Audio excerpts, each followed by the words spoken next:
చంద్రబాబు నాయుడు గారు వీళ్ళ సర్కార్ 14 నుంచి 19 వరకు అధికారంలోకి వచ్చినా, ఇప్పుడు 24 తర్వాత అధికారంలోకి వచ్చిన వాళ్ళ first and last priority Amaravati.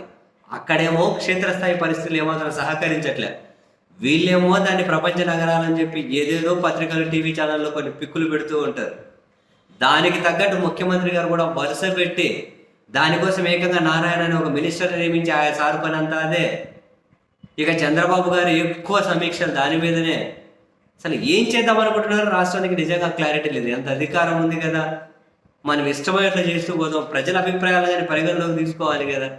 వేల కోట్లు పెట్టి ఆడ పెడతామంటారు, వాను వస్తే ఆడ తోడేకే సరిపోతుంది. ఏంటో అర్థం కాదు. ప్రజల అనుమానాలకు ఓపికగా సమాధానం చెప్పాల్సిన వాళ్ళేమో అసహన పడుతూ ఉంటారు. ఇంకా అమరావతిని కాన్సెప్ట్ వచ్చిన దగ్గర నుంచి దాంతోపాటు మనకి వినిపించే పేరు సింగపూర్. బేసిక్గా సింగపూర్కి చంద్రబాబు గారికి ఉన్నటువంటి అవినాభావ సంబంధం మీద దశాబ్దాల నుంచి విమర్శలు ఉన్నాయి. అవి మరో స్థాయికి ముందుకు వెళ్ళాం మనం 14లో. అంటే స్టార్టప్ ఏరియా అంట, దగ్గర దగ్గర 1700 ఎకరాలట, 1649 ఎకరాలట, దాన్ని సింగపూర్ డెవలప్ చేస్తుందని చెప్పి వాళ్ళ కింద అగ్రిమెంట్ కుదిర్చారు. జగన్ గారు రాగానే బాబు ఇవేం అగ్రిమెంట్ రాయా, తీసుకెళ్ళి మొత్తం మనమంతా సింగపూర్ చేతిలో పెట్టడం అని చెప్పి రద్దు చేసి పడేశారు. ఇప్పుడు మళ్ళీ మన అధికారంలోకి వచ్చిన దగ్గర నుంచి మళ్ళీ విశ్వాసం నింపుతా సింగపూర్ను తీసుకొనంతా అది చేస్తామన్నారు. అధికారులను పంపించారు వాళ్ళు పిలుద్దామని, వాళ్ళు రాలే. చివరికి ముఖ్యమంత్రి గారు ఒక బృందాన్ని వేసిన 5 రోజులు పోయారు. అది కానీ ఫలితాన్ని వచ్చినట్లేదు. వాళ్ళు ఎందుకు రాలేదంట అంటే దాన్ని కానీ జగన్ మీదకు నూకేశారు. ఏకంగా అప్పుడు జగన్ ప్రభుత్వంలోని మంత్రులు సింగపూర్ వెళ్ళి సింగపూర్ ప్రభుత్వాన్ని బెదిరించి వచ్చారని చెప్పి చెబుతూ వస్తున్నారు. వీళ్ళు ఎంత దారుణం చూడండి. ఒక రాష్ట్రానికి సంబంధించిన మినిస్టర్లు వేరే దేశానికి పోయి బెదిరించి వస్తారా? ఏమైనా అర్థం పడతాం ఉన్నాయా? వాళ్ళని పిలిపించలే, వాళ్ళు రాలే, ఎందుకు రాలేదు తెలియదు మనకు.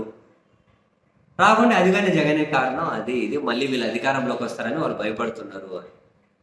ఇప్పుడు ఆ సింగపూర్ పోయి ఇప్పుడు వియత్నాం వచ్చిందట. వీళ్ళ పత్రికలు, టీవీ ఛానల్లో మళ్ళీ ఇదే ఇప్పుడు బ్రేకింగ్. అమరావతి డెవలప్మెంట్లో పాలు పంచుకోవడం కోసం వియత్నాం.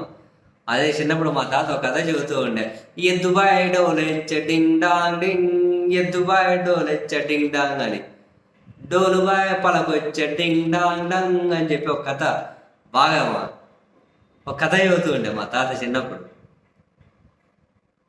పాపం చాలా మంచిగా చెబుతూ ఉండే మా తాత.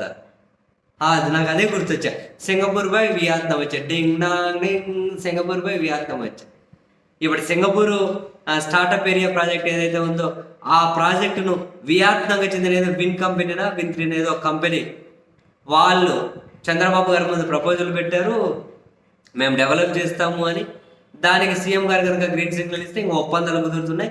వియత్నాంతో ఒప్పందాలు అనేస్తారు. ఇంకా సింగపూర్ పోయి వియత్నాం వస్తుందా, ఏ ఒప్పందాలు కుదుర్చుకుంటారు.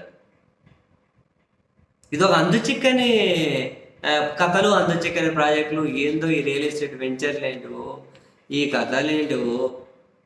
ఎక్కడో ఇంత ఎక్కువ ప్రభుత్వం మన దగ్గర ఒక రాజధాని అని చెప్పి కట్టాలి, అప్పటికప్పటికి అవసరాలకు తగ్గట్టు ప్రభుత్వం భూమించుకుంటూ పోతూ ఉంటుంది. అట్లా జరగాలేదు. వీడేందో మొత్తం గీత గీసి ఇది దీనికి దానికి, ఇది వెంచరు, ఇది ప్రాజెక్టు, ఇది రియల్ ఎస్టేట్. వీళ్ళేమో గీతలు గీస్తూ ఉంటారు, వానలు వచ్చాక గీతలు కొట్టేస్తూ ఉంటారు. వీళ్ళేమో తోడి అంతా ఎండబెట్టుతారు, తర్వాత వాన వచ్చి మళ్ళీ నీళ్ళు మళ్ళీ తోడాలి. కానీ ఏం చేస్తారు.